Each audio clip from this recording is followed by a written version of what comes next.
तो आज प्रधानमंत्री मोदी कश्मीर में दूसरी क्रांति करने वाले हैं क्या? यही सवाल है आज देश के सामने, हम सबके सामने। और आज का दिन, जैसा मैंने पहले बताया, सिर्फ जम्मू कश्मीर के लिए नहीं, पूरे देश के लिए अहम है। आज प्रधानमंत्री मोदी की कश्मीर के 14 बड़े नेताओं के साथ, जम्मू कश्मीर के 14 बड़े नेताओं के साथ बैठक है। इस बैठक में जम्मू कश्मीर के लिए आगे का रोड मैप तैयार हो सकता है। अब देखना यह है, क्या ये 14 बड़े नेता, 8 बड़े दलों के ये नेता जम्मू कश्मीर के आगे के भविष्य पर केंद्र सरकार के साथ एक कॉमन ब्लूप्रिंट पर, रोड मैप पर सहमत हो पाते हैं या फिर नहीं? इस बैठक में एजेंडा कोई नहीं है, चर्चाएं हर तरह की चल रही हैं। क्या डीलिमिटेशन पर ये 14 पार्टियां सहमत होंगी? पहले विरोध कर चुकी हैं। डीलिमिटेशन आप जानते ही हैं, परिसीमन होता है, यानी आबादी बढ़ने के साथ विधानसभा और लोकसभा कॉन्स्टिट्यूएंसीज को रीड्रॉ किया जाता है। क्या उसके लिए ये पार्टियां तैयार होंगी? क्योंकि चुनाव से पहले प्रधानमंत्री ने, आपको याद होगा, लाल किले से कहा था जम्मू कश्मीर में चुनाव होंगे, लेकिन उससे पहले डीलिमिटेशन होगा। डीलिमिटेशन अपने आप में एक विवादित मुद्दा है जम्मू कश्मीर की, जहां तक बात है। अब ये सारे के सारे बड़े नेता जिनकी तस्वीरें और नाम हम आपकी टीवी स्क्रीन पर दिखा रहे हैं, ये आज इस बैठक में शामिल होने वाले हैं। मनोज यादव भी है मेरे साथ बीजेपी से। मनोज, आपके विरोधी कहते हैं आप डीलिमिटेशन करके और अब चुनाव करके जम्मू कश्मीर को हिंदू मुख्यमंत्री देना चाहते हैं, यह आपकी साजिश है। जवाब दीजिए मनोज। हमारा लोकशाही के अंदर चुनाव का कोई विकल्प, लोकतंत्र में कोई विकल्प नहीं, चुनाव का, संवाद का कोई विकल्प नहीं है और संवाद होना चाहिए। प्रधानमंत्री जी ने जिस तरह से सभी पार्टियों को बुला करके जो निर्णय लिया है, वो बहुत ही परिपक्वता का निर्णय है कि आइए जम्मू कश्मीर का विकास हम लोग किस तरह से कर सकते हैं, जम्मू कश्मीर में अमन और शांति कैसे आ सकती है। आइए, स्वागत है आप लोगों का, अपना अपना विषय रखिए, अपनी अपनी बातें रखिए, खुले मन से चर्चा होने वाली है और इसमें कोई एजेंडा नहीं है। लेकिन मूल एजेंडा जो है इसके पीछे जो है वो है केवल जम्मू कश्मीर का विकास कैसे हो, वहां पर अमन शांति कैसे आए। लेकिन सवाल ये उठता है कि इस तरह से प्रोपेगेंडा चलाया जाता है जम्मू का 370 हटने का, कि 370 को रिस्टोर किया जाएगा। 370 को देखिए, ना तो 370 रिस्टोर होने वाला है, 370 हट चुका है और वो लागू नहीं होने वाला है। और जम्मू कश्मीर में 370 से पहले क्या क्या हो रहा था, 100 से ज्यादा कानून लागू नहीं थे, महिलाओं का अधिकार नहीं था। हाँ मनोज, ठीक है मनोज, ओके मनोज, ये तो इस पर तो आपसे शायद पूरा देश सहमत होगा कि 370 का अब दोबारा नहीं आने वाला है। लेकिन अमित रैना पूछ रहे हैं कि ऐसे लोगों को क्यों बुला रहे हैं आप जो पाकिस्तान पाकिस्तान कर रहे हैं। महबूबा मुफ्ती की तरफ इशारा कर रहे थे अमित रैना। वो कह रहे हैं, जो खुद कह रहे हैं लोग कि पाकिस्तान से भी बात कर लो जम्मू कश्मीर की लोकतांत्रिक प्रक्रिया को लेकर, ऐसे लोगों को आप क्यों बुला रहे हैं मीटिंग के लिए? देखिए, ऐसा है मानव भी, पाकिस्तान से बात करने की केवल महबूबा मुफ्ती ही बात नहीं कर रही है। ये लोग देश और दुनिया के सामने एक्सपोज हो रहे हैं। कांग्रेस पार्टी भी यही बात करती है। कांग्रेस पार्टी भी अक्सर गाहे बगाहे कुछ ना कुछ बोलती रहती है, चाहे दिग्विजय सिंह हो, चाहे राहुल गांधी हो, चाहे पी चिदम्बरम हो, तो ये कई मणिशंकर अय्यर हो, इस तरह की बातें तो ये लोग करते रहते हैं। लेकिन भारतीय जनता पार्टी का स्पष्ट स्टैंड है, नरेंद्र मोदी जी का स्पष्ट स्टैंड है कि हम लोग जम्मू कश्मीर में कश्मीरियत, इंसानियत और जमहूरियत चाहते हैं। हमारा केवल यही उद्देश्य है। लेकिन ये अगर शांति से, तरीके से अगर इस पहल में शामिल होता है तो स्वागत है। देखिए, जम्मू कश्मीर का विकास हमारा एजेंडा है। जम्मू कश्मीर में विकास तेजी से हो रहा है। मैं तो तथ्य भी आपके सामने रख देता हूँ। 370 हटने के बाद में जम्मू कश्मीर में क्या क्या हुआ है। लैंड रिफॉर्म होने के बाद में एक नई औद्योगिक विकास योजना लेकर के आई जम्मू कश्मीर में भारत सरकार। 28,400 करोड़ रुपए की मंजूरी केंद्र सरकार ने दी है। 30,000 करोड़ रुपए बजट में उन्हें आवंटित किए हैं। और अभी देखिए, मैं छोटा सा आपके व्यूअर्स को भी पता लग जाएगा क्या क्या हो चुका है। मैं अभी आपको, अच्छा मनोज, एक सेकंड रुकिएगा, एक सेकंड पीछे भी चलेंगे, थोड़ी चर्चा कर लेंगे बाद में आराम से। जरा आज का अपडेट भी लेते रहते हैं बीच में। कुंदन के पास जा रहा हूं मैं। आपके व्यूअर्स को पता लग जाए, आपके रिपोर्टर ने कुछ कहा, कोई यहाँ विकास नहीं हुआ, मैं बता देता हूँ, प्लीज थोड़ा 30 सेकंड दीजिए मुझे। देखिए, ऐसा है कि Shree cement, Krishna hydro project,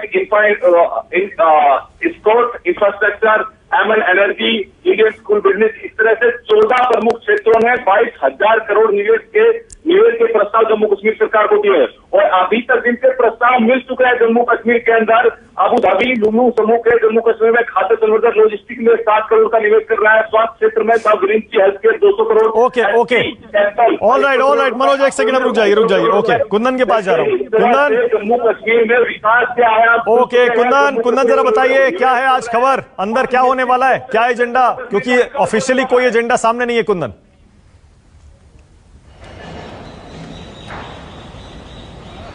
नहीं, लेकिन करीब 2 सालों के बाद मुलाकात और बिल्कुल एजेंडा साफ है कि सरकार के तरफ से ये पक्ष रखा जाएगा कि जम्मू कश्मीर को लेकर सरकार के पास क्या ऑफर है, उन्होंने क्यों उसको बाइफरकेट किया था, उन्होंने क्यों अब इलेक्टोरल पॉलिटिक्स की बात करते हैं, डेवलपमेंट फ्रंट पे उन्होंने क्या किया था। लेकिन मेरे पीछे जो जम्मू कश्मीर भवन, जो कि से सबसे ज्यादा सरगर्मी की वजह बनी हुई, क्योंकि महबूबा मुफ्ती यहीं ठहरी हैं और महबूबा मुफ्ती के अलावे जो गुपकार गैंग के कई नेता यहाँ पे ठहरे, हालांकि बीजेपी के भी कुछ नेता ठहरे थे, लोग अपने वो राष्ट्रीय अध्यक्ष के पास मिलने चले गए।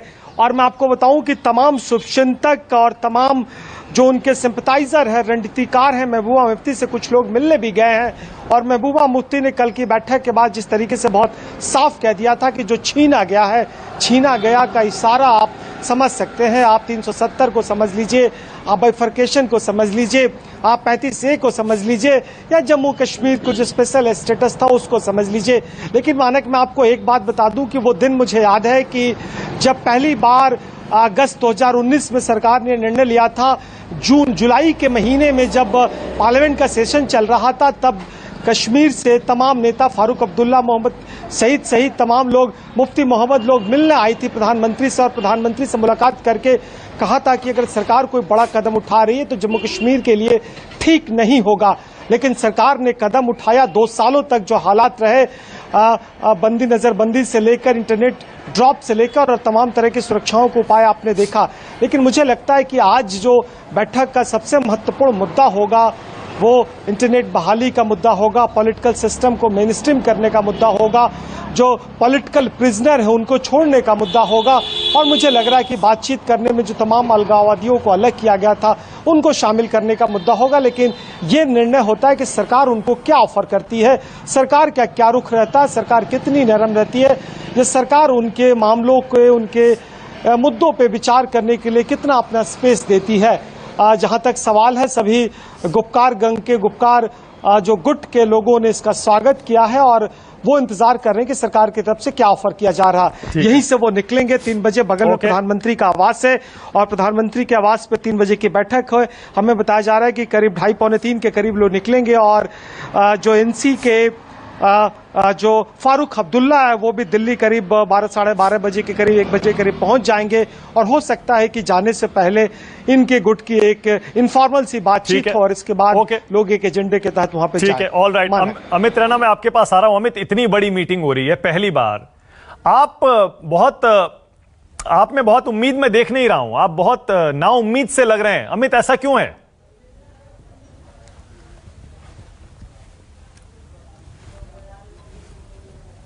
Alliance calls it a group of opportunists.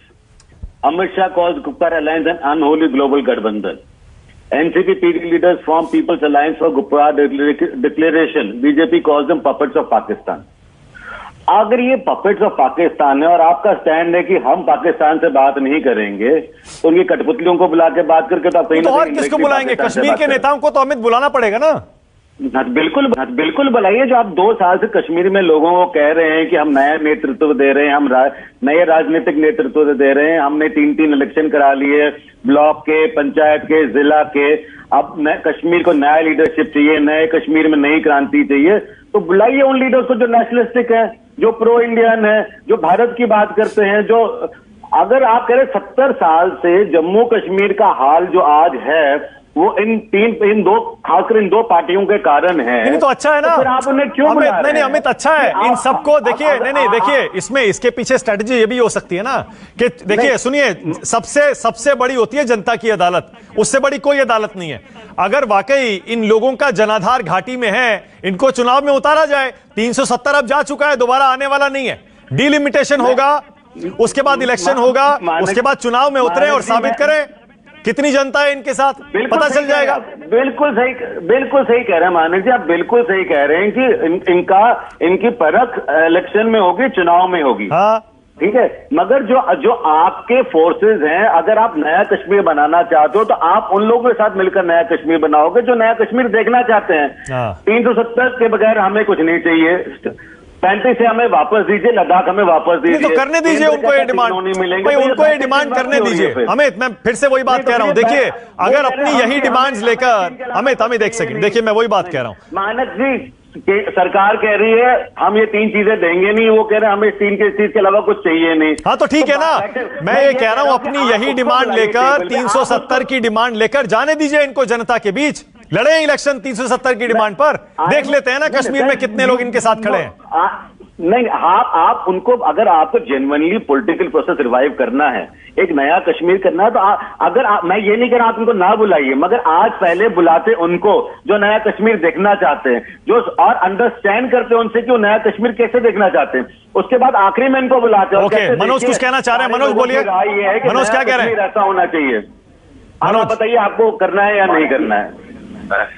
Amit भाई सुन लीजिए, मानक जी ऐसा है कि ना तो अभी तय हो रहा है, अभी परिसीमन आयोग भी अपनी रिपोर्ट देगा, उसके बाद ही तय होने वाला है, कब चुनाव होंगे, कब क्या होगा, वो तो अलग विषय है, वो बात का विषय है। और अभी कोई तय नहीं हो रहा है कि महबूबा मुफ्ती को मुख्यमंत्री बनाया जा रहा है, अभी तय नहीं किया जा रहा है कि फारूक को उमर अब्दुल्ला को मुख्यमंत्री बना करके भेजा जा रहा है, तय भी नहीं कर केवल उनको वार्ता के लिए। देखिए अमित जी, आप सुनिए, आपका बात मैंने भाषण कैसे तय करेंगे, कैसा बयान ही कैसा है ये? अरे नहीं हो रहा, वो सही नहीं करता, वो आप ही तय करेंगे मुख्यमंत्री कौन बनेगा। अंतर्राष्ट्रीय समुदाय के लोग, लिबरल गैंग के लोग, कांग्रेस पार्टी के लोग तानाशाही कर रहे हैं। कहा ये 1975 की तरह आपातकाल लगाने वाले तानाशाह सरकार नहीं है, ये रिमोट कंट्रोल से चलाने वाली मनमोहन सरकार नहीं है, ये चलती है लोकशाही से, लोकतंत्र से, इसमें सभी जितने का स्टेक होल्डर उनको हम बुला रहे हैं, और जो नए स्टेक होल्डर उनको भी बुलाया जाएगा। ओके, ऑलराइट, एक सेकंड, मुझे ब्रेक भी लेना है, अहमद अय्याज के पास जा रहा हूँ। एक सेकंड, अमित और मनोज एक सेकंड रुक जाइए प्लीज, एक सेकंड रुक जाइए। अहमद अय्याज को लाइए। अहमद अय्याज साहब बताइए, आज की मीटिंग से क्या उम्मीद है, क्या होने वाला है आज की बैठक में?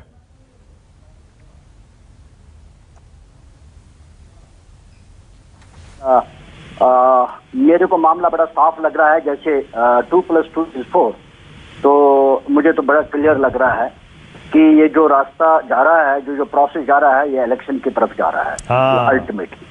और इसके 3 स्टेप्स हो सकते हैं। एक ये कि जो कल की मीटिंग जो है, इसमें डिलिमिटेशन का मुद्दा आ जाएगा, दैट्स मोस्ट इम्पॉर्टेंट इलेक्शन को आगे लेने के लिए, और वो डिलिमिटेशन का इशू आ जाएगा, क्योंकि इस वक्त जो बीजेपी का सोच है कि इम्बैलेंस है, सीट्स जो है इम्बैलेंस है, उनको एडजस्टमेंट करने की कोशिश करेंगे। ये भी है सोच कि हो सकता जम्मू को थोड़ा ऐड कर लेंगे सीट्स का, वो एक प्रोसेस वो कर लेंगे। उसके बाद दूसरा स्टेप जो होगा वो स्टेटहुड को रेस्टोर करने का होगा, क्योंकि that is a promise which has already been made by the BJP. और अच्छा अहमद अय्याज, आपके हिसाब से पहले इलेक्शन होगा, फिर उसके बाद फुल स्टेटहुड होगा?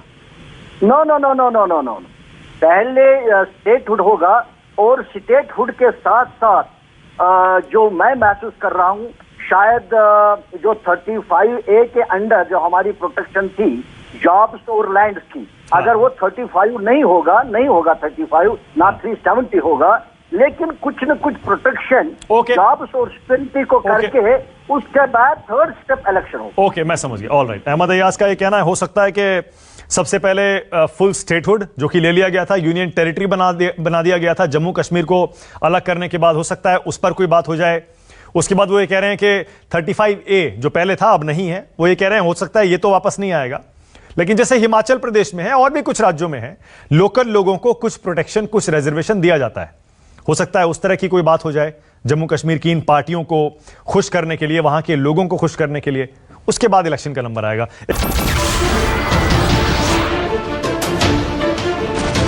नमस्कार, मैं हूं मानक गुप्ता।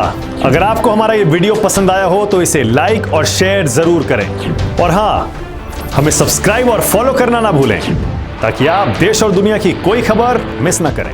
तो जुड़े रहिए हमारे साथ और देखते रहिए न्यूज़ 24।